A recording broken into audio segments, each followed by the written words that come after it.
Hey, cyber heroes and cyber fans, welcome to another episode. As you know, I'm your boy, Mr. Fingers, and I'm back with another one. Hey, today we have a most special guest, and actually, today we're gonna be doing the show in a much more different way. Trust me, you are going to love this because we're going to learn something quite different in terms of how certain things work in cybersecurity, and we're going to go a bit deeper. Now, today's guest is somebody who's redefining what it means to be a cybersecurity leader by blending engineering perception with digital protection. Now, this individual is not your typical cybersecurity professional. They trained as a mechanical engineer. He also brings in a rare and powerful perspective to the field of cybersecurity.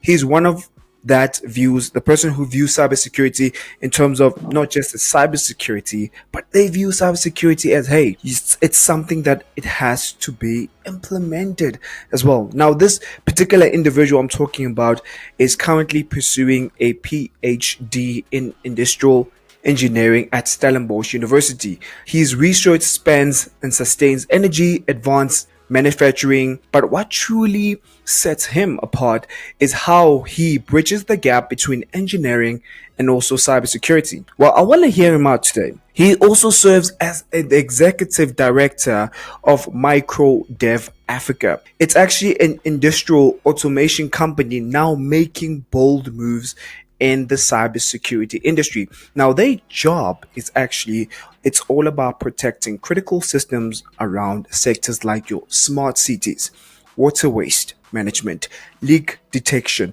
and also energy automation. Now, from safeguarding infrastructure to designing secure systems that powers our city today. The next individual, he's the guy I can say the go-to guy, the guy that you want to ask questions about certain things when it comes to the technical depths of certain things. Ladies and gentlemen, boys and girls, cyber heroes and cyber fans, please help me welcome my good friend Abdul. Abdul, how you doing, brother? I'm great, Mr. Things. Hope you're well. Hope everything is fine. Thanks for hosting me today, and thanks for all the lovely, nice words. Much appreciated. Yeah, man, I'm super excited to actually have you on the show because I know that today's show is actually a bit different, and you have something to show us and also to present to us as well regarding this and to teach us. And I think we're going to be talking more about it in terms of DNS, AI, and also the future of network visibility. And I want us to obviously I want to give you the stage to be able to share that with us. And this is where also we're going to be having a conversation. And again, the show today is going to be a bit different because I also want to learn a bit more about DNS. I also want to learn a bit more about AI. I want to learn more about network visibility. How is that all going to impact us and also affect us? And also learning a bit more because I feel like I don't know everything, but I know that by today I will know as much as I can. So Abdul, please take it away. Thank you. Let's have a look at it. Yes, as you mentioned, today we'll be talking about DNS visibility. Where is the gap? Where we're standing, and how the AI involves in the space, and how the future looks like. Obviously, in terms of DNS, and what's the missing point, or what is the blind spot? So, okay, I'm quickly sharing my screen. So let's have a look at it. So today, we'll be touching some of these topics, line items, as you see. But what we're aiming here to talk about the circle of zero trust. So, there is an agenda around zero trust and where DNS stands and how we can gain visibility around zero trust. So, let's have a look at, you can see there are some lovely, colorful pictures, and there are two analogies, I would like to mention. The first one is the map analogy. Think of the internet like a vast city. You don't drive around aimlessly, obviously, right? You use a map, or you need a map. That map is your DNS. And without it, obviously, your data doesn't know where to go. And but what if the map was also compromised? So imagine yourself in a map, and that map is compromised. You don't know where to go. It's similar on DNS as well. So if you don't know where you're going, you get lost. Basically, you get compromised. And the second analogy is like obviously the blind spot. So like we spend billions when you look at the traditional cybersecurity industry and all these corporates. We spend billions to fortify firewalls, inspecting emails, and obviously we have cyber awareness and spend billions on those stuff. And what we often ignore is one critical layer that sees every digital move, and which is DNS. I mean, it's the blind spot in our architecture. So that's the core part of all these corporates. And when we look at like DNS is not just a protocol, right? It's the foundation. Like, you know, every time we go to a website, we use DNS. We switch on our mobile device. We use DNS. We surf on the internet. We use mobile applications. All these critical infrastructure, IoT applications, anything and everything, we relying on DNS. It's the core, digital core of this, infrastructure. That's how it looks, and you can see there are a lot of stuff that we're doing. We're relying on DNS, and obviously, like you can emphasize, DNS is kind of is the first point of contact and last place attackers trying to hide. And it's not just a utility; it's a strategic control point. And you can see here, obviously. What happens or what we heard or what we know so far, everyone is saying DNS is the phone book of the internet. You can see here domain names, you can see here IP addresses. Obviously, you can't memorize my phone number. And what you do is basically, you can't memorize the IP address of the domain name, right? You just type it out, okay, I want to go to the google.com, and you just type it out instead of putting down the IP address of Google. So basically, it's very similar, but what we say is, for me, it is more like a Google Maps. You put the latitude and longitude, and it shows you where to go. It directs you, and it gives you the direction, right? So it is a bit more complicated compared to your phone book. It's not as simple because I'll explain. So we have different, when you look at the DNS resolution, basically imagine I'm giving you a phone call. During that phone call, there's a journey, and that journey starts with our domain registration, right? So all these corporates, they have a domain, they register a domain name. And then obviously where we're landing to is recursive DNS. Like we send a query, and obviously that query is being resolved on a DNS level. And then where we start gaining visibility and where we're getting a response. And how it works is, let me explain a bit more. I put it down as query to response flow. So imagine I'm a basic internet user. I'm trying to connect example.com, and I send a query and I connect it. This is how I feel and how I see the process happening.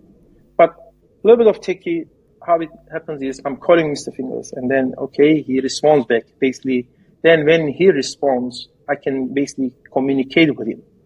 But it is a bit more complicated. It's the actual response flow. As I send a query, I knock a lot of doors, basically. You can see here, all these queries or all these response flow happens just on that, basic one query to a specific domain. And it is much more complicated than what we see or what we think. Before we jump onto the query one, I think maybe for somebody at home who's never heard about DNS, what exactly is DNS? Because I know you've covered it properly, that side, but maybe do you mind explaining it now, since this question is coming up in my head, in terms of what is DNS in a non-technical way for somebody who's not technical? Okay. So how does it work? DNS is domain name service, right? So what happens is, let's say I have an idea, I established a company, and obviously the second thing or the first thing before even I establish the company, I look for a domain name because it is going to whole corporate thing, and I want to be one name as a brand. And obviously I'm looking for, just an example, cyberray.com. And then I register that domain. basically, I can't tell people, hey, we are CyberRay, or I am Mr. Fingers, and call me from this number.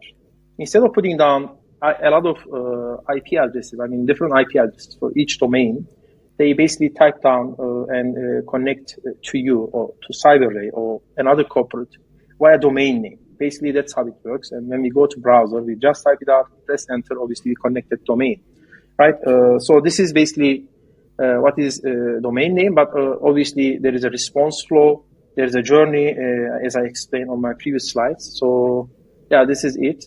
And mostly, we call it phone book, and as I explained, I'm calling it Google Map or map of the internet. So that is how it works. And here, I'm showing a query to response flow, and I'm the person in the middle with this source IP address. Basically, it's my ID, I can say.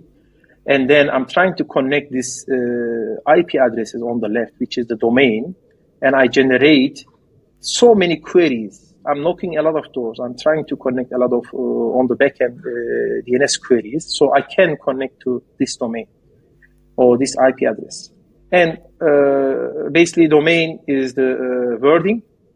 IP is the number version, digit version, or version of the domain name. So when you look at this, these are the queries that I generate. Obviously, when I show you this, you will tell me, oh, it wasn't like this. But it was the one I showed here on this previous picture. It is the cached data. That's where the problem starts, because what happens is internet is designed for comfort, to provide comfort or speed. It's working around response time, right? So if anything fails to respond, we think there's a problem with our internet. That's then what happens is we cache this query. So when I connect to this specific domain, again, what happens is I send less query, but without caching it. This is the actual picture image. I'm sending so many queries to connect a specific domain or IP address. So basically, this is how it looks like. And obviously, without caching, we can't operate if everything is not being cached, because there will be latency on the connectivity, then which is not feasible for all these businesses. And again, this is the point of where we having issues and problems. And I would like to show you, if you don't have any question, where DNS standing, and when you look at OSI layer, OSI model. So there are different layers, obviously, when you look at here, from physical to application layer. And DNS, obviously, the most dynamic environment. And basically everything happens on the transport layer, which is the heart of the OSI layer. And you can see here, which is layer 4. And to give you, a basic understanding, I am going to a shop and getting a phone from the store. Basically, this is from factory to me, right? As I switch on my mobile device, I send 36 queries as I connect to the internet. So without me knowing, on the backend, I'm sending queries. So now the understanding around here is, it's not just I'm making a phone call and connecting to you. There are other things happening on my device. And imagine when you look at the corporate environment, we have a lot of digital assets. We can call IoT devices. We can call anything and everything. They all make these type of queries on the backend. So that's the problem now, because I have so many things going on. Plus, as a corporate, I have a lot of softwares and solutions, and it's very similar as well. As digitalization is already done, or we still in the progress. But with the AI and stuff, there are a lot of queries happening through these platforms and services and solutions, and this is all happening on the backend, and they all happens through the DNS layer, which is our transport layer. So just to give you a basic understanding, how many DNS queries does it take? So you can see here, there are numbers, right? If I'm connecting a simple website, I'm sending 5 to 15 DNS queries. And if I'm going to Amazon or Takealot or any e-commerce or enterprise application, I am generating 100 plus queries. So you can see the numbers. And imagine a corporate, they have 100 users. A single moment, we generating 10,000 queries. That's as simple as it is. And when you look at in terms of corporate operation level, obviously we all have security operation centers, depends on the size of the corporate, and they have different security measures and they have different solutions. And what happens is each query generates EPS as well.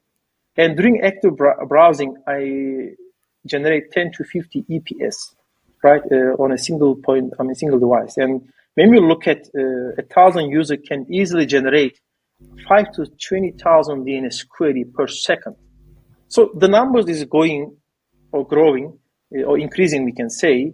And imagine this is for 1,000 users. We have a lot of corporates. They have subcontractors. They have guests and visitors. All those things adding up. And what happens is it becomes more complicated. And it becomes a complex picture, complex image. So how we can prevent having issues, getting compromised, receiving phishing activities, receiving malicious activities, DGA domain. There are a lot of stuff happening.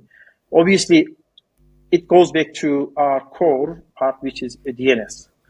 That's quite critical. And as I explained, back then we only had IT infrastructure, and now we're talking about IoT infrastructure. And you can see the risk factor or the attack surface is already so big.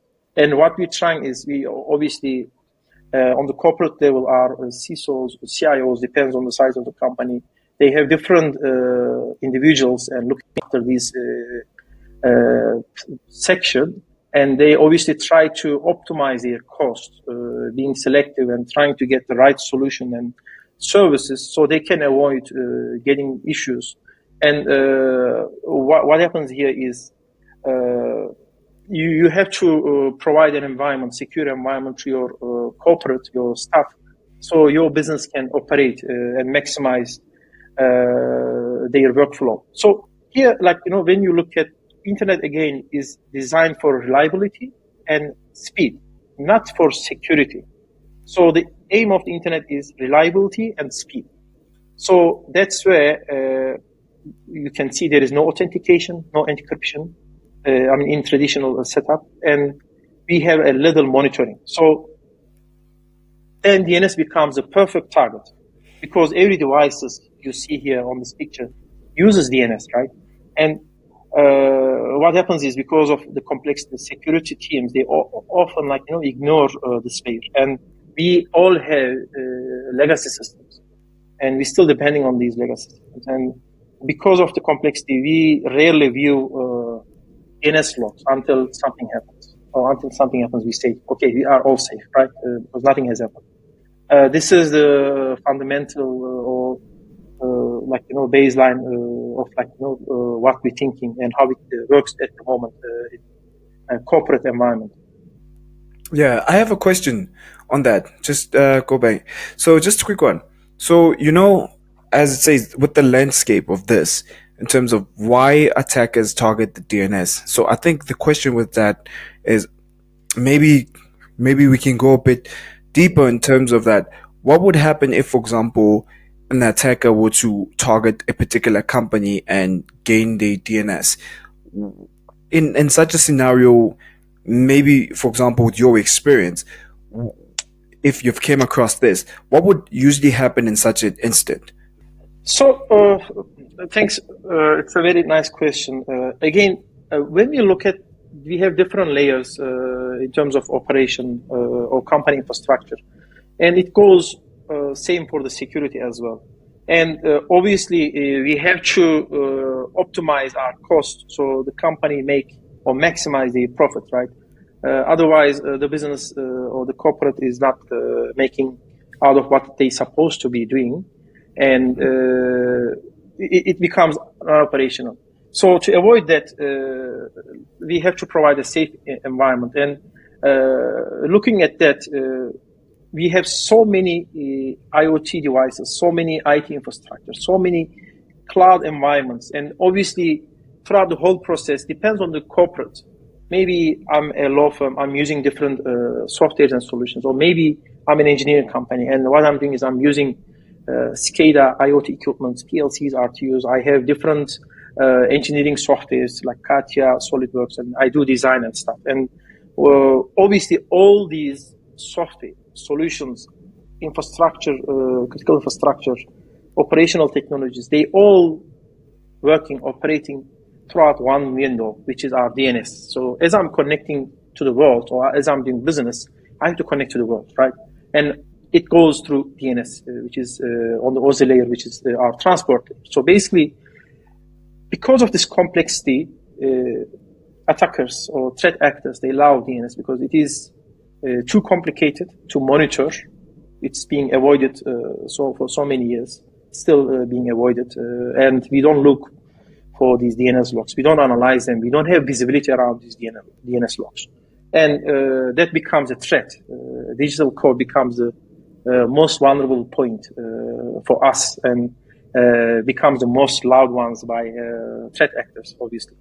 So this is the like one of the most critical part that we have to touch and look at and monitor and gain visibility and understand and see what's happening. Obviously, because of this complexity, analyzing this environment is also becoming challenging. So that's the problem. And the question is very right. Why? Because you can see here, since 2014, and it's an old data, DNS is, still number one protocol used being by attackers or APT groups or threat actors. As a layer, as a protocol, it is number one at the moment because of the complexity. They love complexity because they like spending time. They like spending time to understanding your environment, and the more information they have, obviously the more they know about you, and they know what to do and how to play the game against you or against your corporate.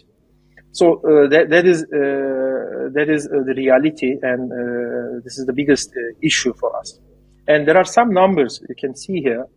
You can when you look at here, time to take it to mitigate DNS attacks. It becomes longer and longer because it is becoming more complicated because of the AI, digitization, and increasing the attack surface.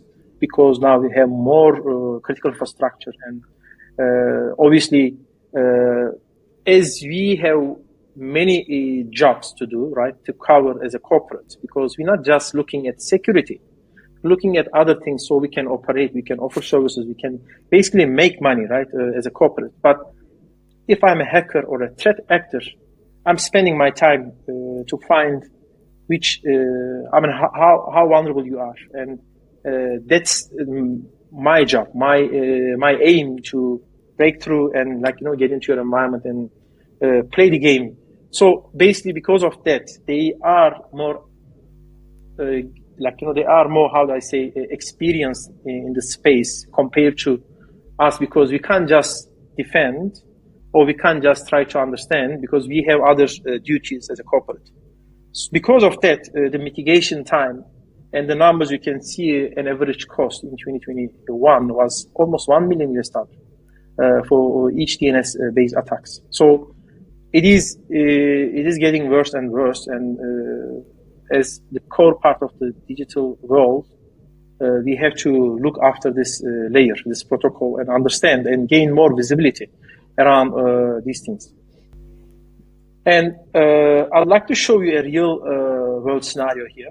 And I don't want to make it too complicated, but here we have our threat actor, right? And here we have our stuff on the right top section. You can see here, I showed you how the caching works, right? Normally, when I send a query to connect a website or a domain, normally it takes so long. But when I cache this log, then obviously we expedite the process and there is less latency and we connect faster. Because of this cache, we call cache poisoning. Basically,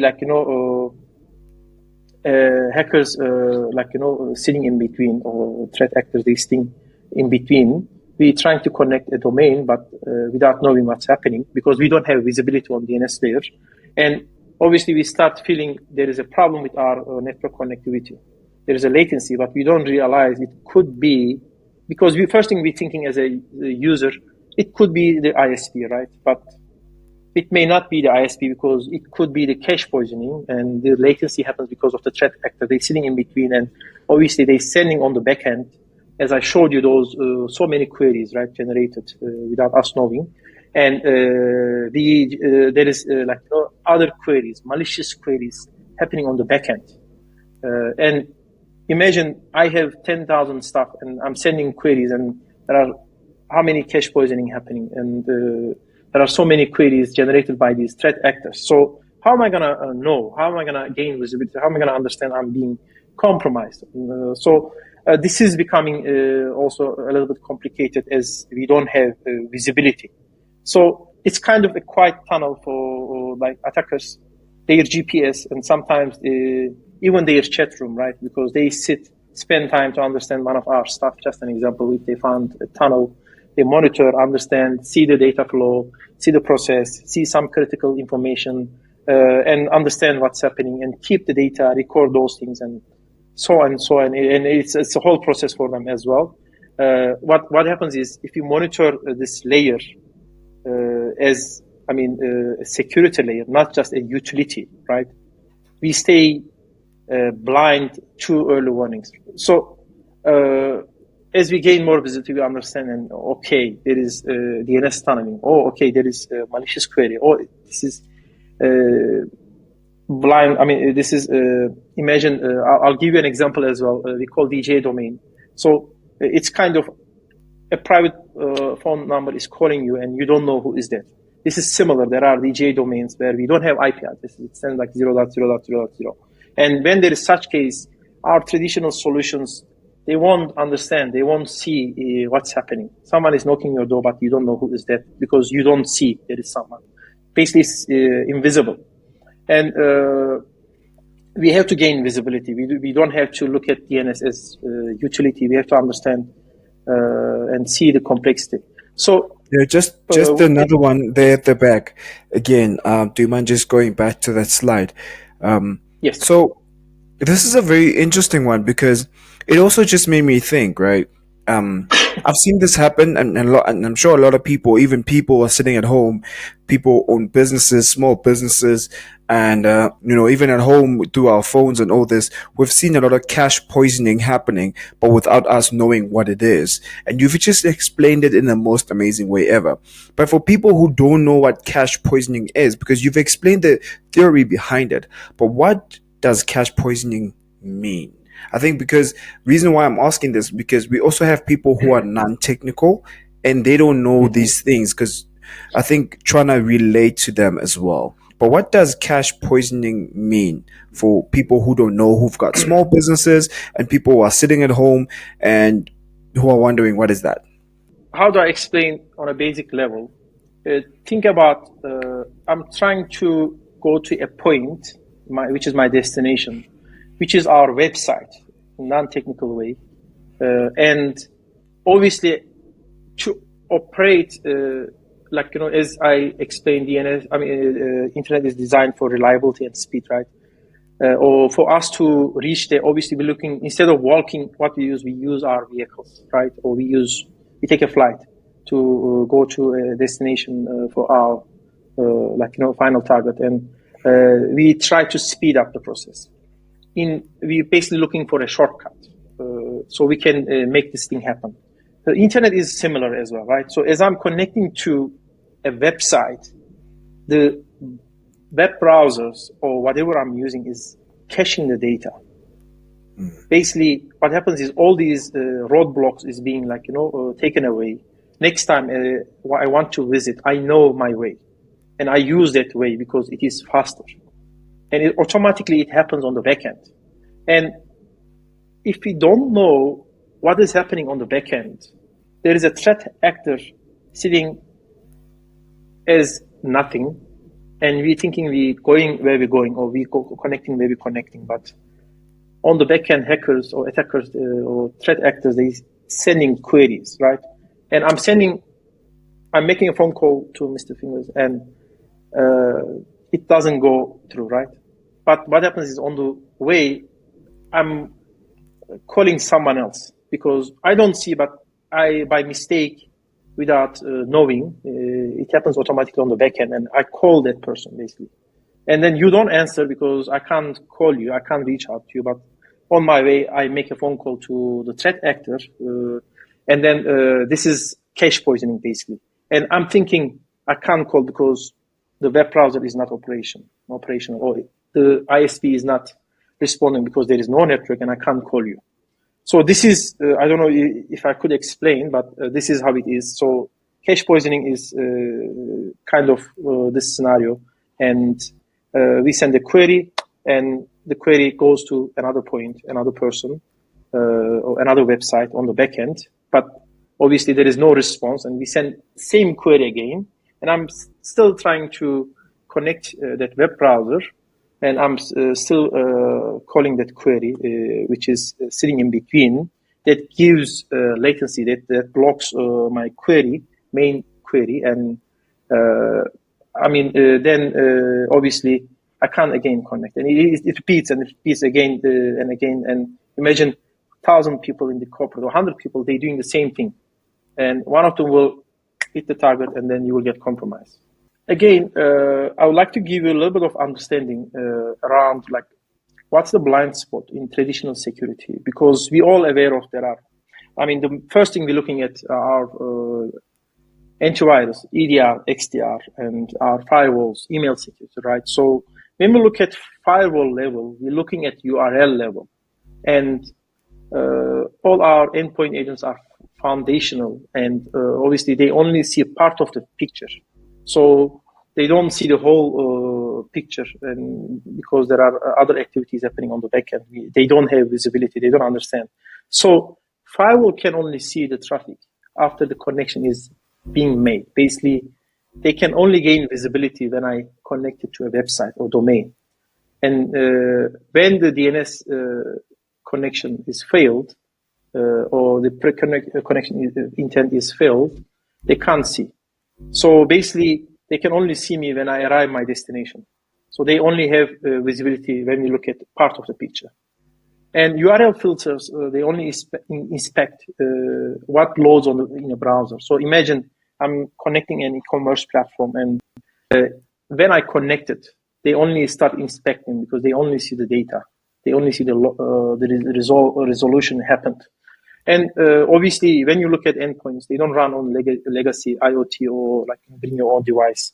And obviously, there is a problem, which is VPN. There is no visibility behind the VPN as well. Corporates, they provide the VPN tunneling to their staff when they are out of office. They can connect to corporate environment, or there are third-party suppliers. They can connect to corporate as well via VPN, and there is no visibility behind the VPN as well.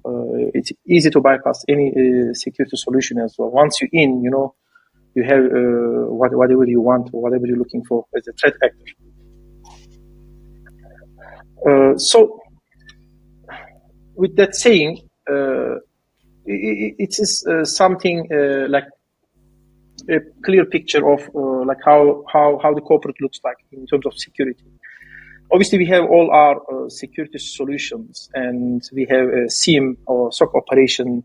We collect logs from all our solution. But what is sitting on the first layer, which is the window where we're opening to the world, where we're connecting to the world via internet? Basically, you imagine you're living in a complex. You have all the security infrastructure that we're looking for. We can call traditional, whatever it is, but you have a CCTV, you have a company that is watching you, you have alarms, you have anything, everything. But imagine you leaving the main gate of the complex open, which is port 53. I mean, that is left open. Basically, you have everything, but anyone can get in through that main gate.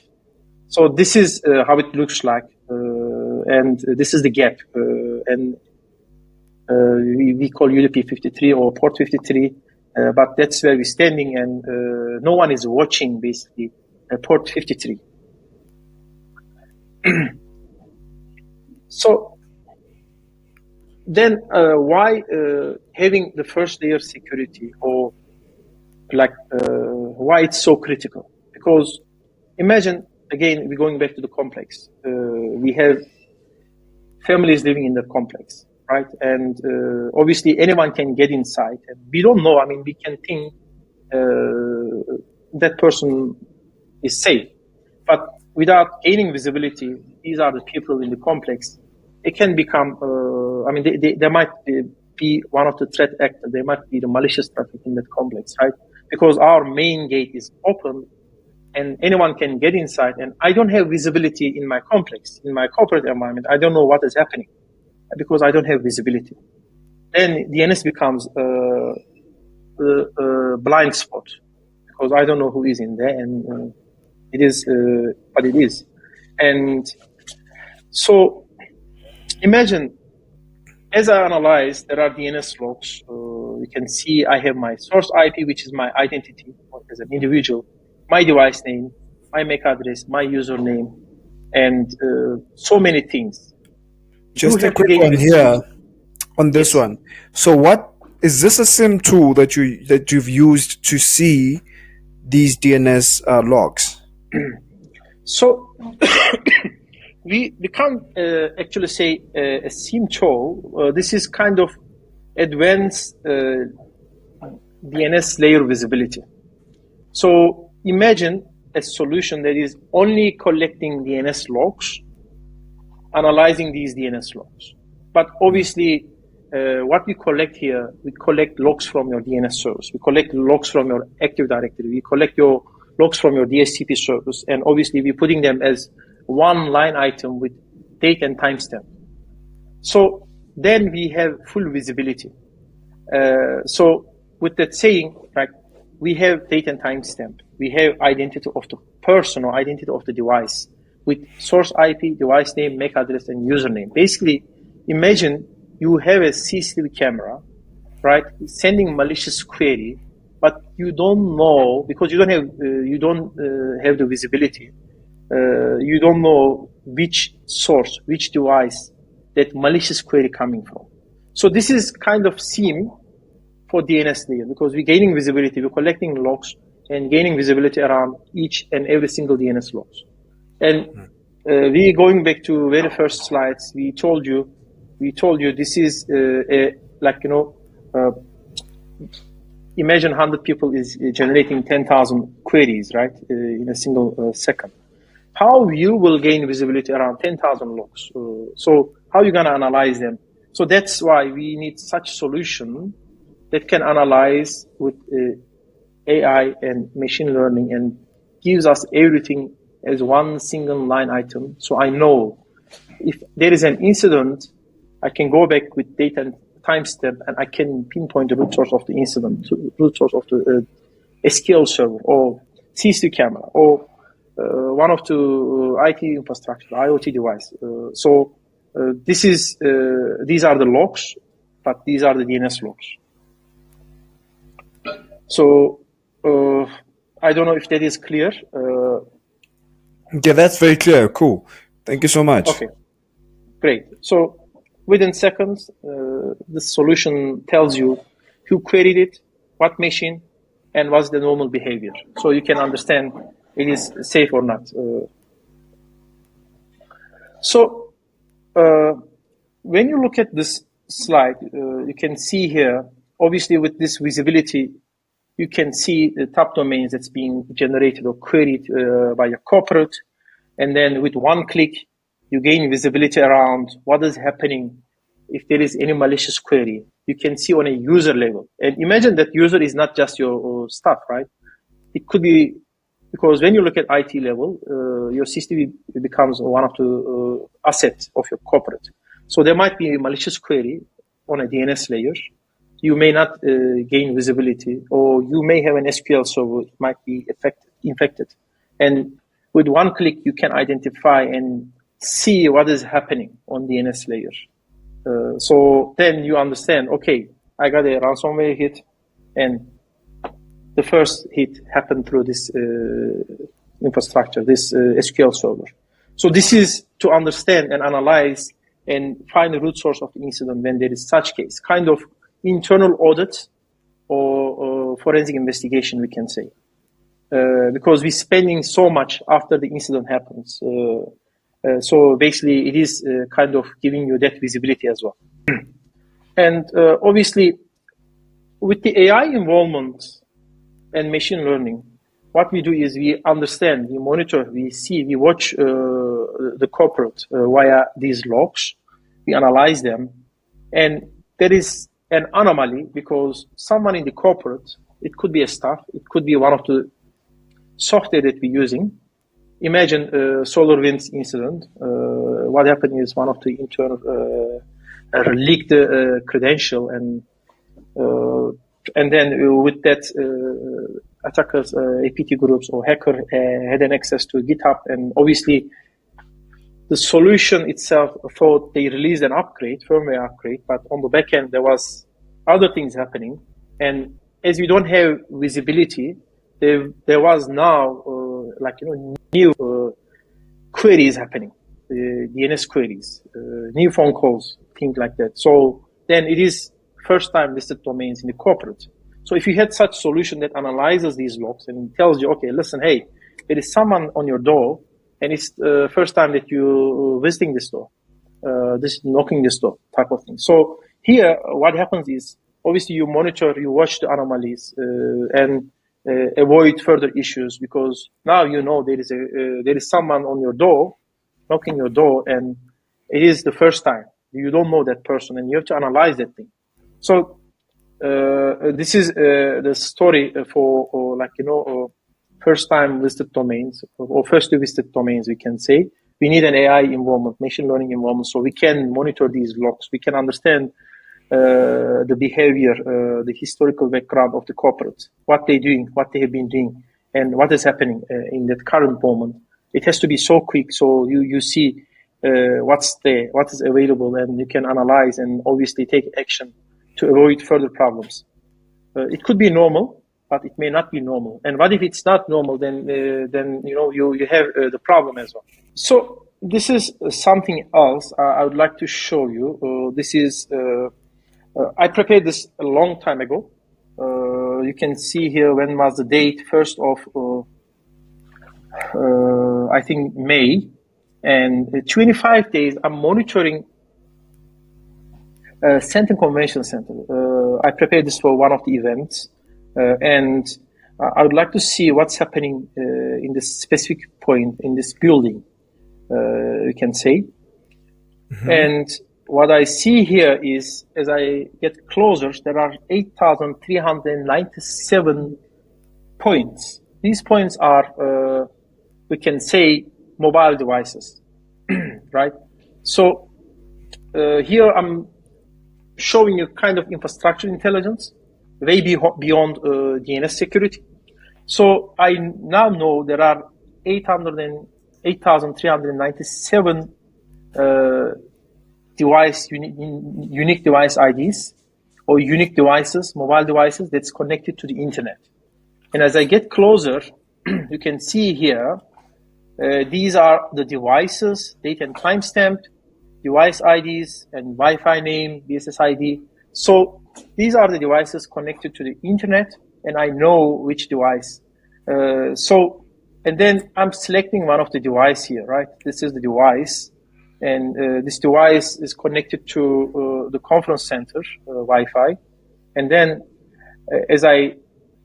what I did here is basically I click this device ID, and now I know what is happening around this device, and I have 4,900 GPS telemetries, GPS location for this specific device. This is scary. Yes, it is scary. So when you look at from this perspective, you can see a lot of things. The most recent IP, basically where this person or device is connected to the internet. When was the first time it's being seen? Which ISP is being used to connect it to internet? And you can see Wi-Fi name. And then you can see BSSID details, latitude, longitude. If the person is moving, you can see the speed as well. Where is this person is heading to? And so on. So when we look at on the map as well, I can see where is this person is being most of the time. It's a heat map. You can see Yeovil. basically this person is based in here, and this is the conference center. So he spends most of his time Centon area, close to the convention center, or maybe in the convention center, and this is the person where she is based in. So imagine gaining visibility and monitoring your critical infrastructure. Just an example, as a country, there are geopolitical issues right in between, let's say South Africa and country X. And I want to monitor my airport, and I want to monitor the airport, and I want to monitor my critical infrastructure that belongs to the government. So I can see what is happening in between. Maybe there is a spy or there is an agent in between going and carrying data and information. So how you will understand what's happening. So with that saying, you gain visibility on mobile device level. So it can be human trafficking. It can be money transfer. You can monitor the IPs, anti-fraud, money laundering. So, and yeah, especially the human trafficking one is the one that we need. Yes. I think it's something that most people really, really, really need Yeah. because hey, human traffic is really bad. But yeah, please continue. And thank you. So there is a question as well. I'm a threat actor. I'm not so stupid. I'm using a VPN. So that's true. And I don't see if you are using a VPN. But when I know your BSSID, basically, then you have people, obviously, you may be the most vulnerable, most dangerous person. And you take all these measures, but obviously you have a family, you have friends that they coming, visiting you, and they connecting to your Wi-Fi, and they use the same Wi-Fi, and they using the same BSSID. Then you capture the threat. So there are many use cases that we've done in Africa and other countries.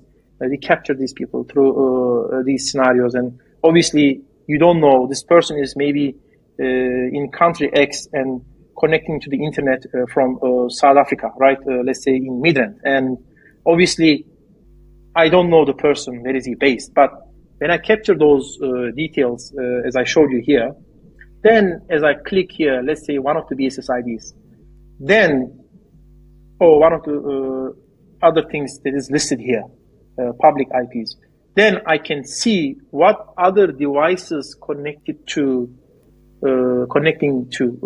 network via those information, and then I can capture the person as well, because maybe that person has a girlfriend, maybe has a kid, or maybe has a friend visited him, and then for a moment connected to the internet from the very same point, then I can capture the threat actor as well. So imagine gaining visibility around this. You can save so many things. You can save lives. You can avoid so many issues. We getting a lot of things being vandalized as well, right? As a country, as a globe, there are a lot of things happening. We have so many critical infrastructure and people visiting, and we don't know whether this person is safe and not, because you can't read their face. You can't understand what's happening.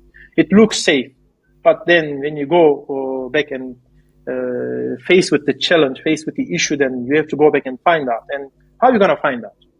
Well, tell me how you're going to gain visibility and understand what was happening on the backdated, because there's a use case I will be explaining, but with our traditional security solutions, the biggest challenge is log retention as well. As a firewall, as a SIEM solution, what is the, by default, log retention?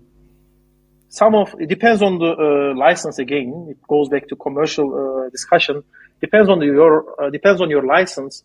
You may have 52 minutes log retention on your firewall, but in general it's around 1 month. And if the incident happened 2 months ago, because as you know, if I'm a hacker, I want to know more and more and more, and so I know how to get into your place with your most vulnerable point. So it's kind of reading a book, understanding that book, and then finding what's the most critical, vulnerable point. So I can hit you one time, and then the incident irreversible. Because of that, you have to have visibility, full visibility, at least 1 year, and you can't just go back and make a query, because it's a long process, and get the data, analyze the data, see the incident, and you see where I'm going. It is Yeah, 100%. Thank you so much again for presenting all this because this has been so amazing. I think I've learned so much. I think for me, what really scared me is when you were sharing the threat landscape and giving an example of people being in a particular area altogether connected to, for example, Wi Fi or whatever.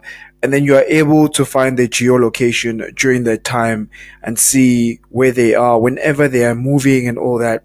And I think, again, looking at where we are as a country and also looking at what most of businesses and people are facing right now. Number one, it's human trafficking. Number two is we can't think and know what threat actors are thinking, but I think it's way better to be prepared in advance because what you just explained in there as well, um, it's basically what we are going through every day, but these are the things that we are ignoring, but we don't know how to take action. It's either we don't have visibility or either we are not educated about it.